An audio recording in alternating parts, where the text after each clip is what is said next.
অধ্যক্ষ মহোদয়, ৰাজ্যৰ vigilance anti corruption CM vigilance আৰু CIDৰ ফালৰ পৰা আমি যিমান পাৰো যতে আমি অভিযোগ পাওঁ আমি চৰকাৰী কৰ্মচাৰীসকলে ঘোষ ললে আমি তাৰ বিৰুদ্ধে কঠোৰ ব্যৱস্থা লবলৈ আমি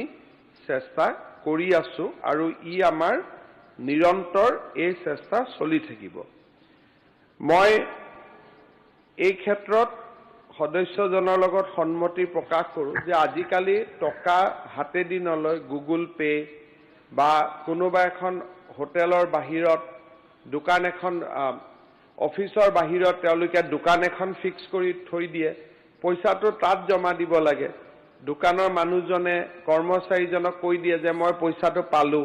তেতিয়া ফাইলটো প্ৰসেস হয়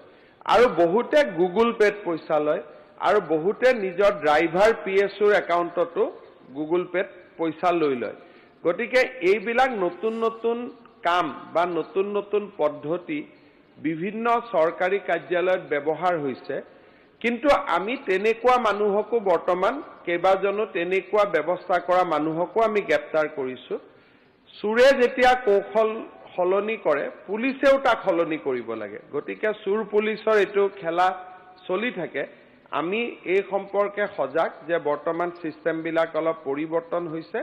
আমি নতুন সিস্টেমৰ লগত নতুন পদ্ধতি আমি গ্ৰহণ কৰিম। ধন্যবাদ। Question number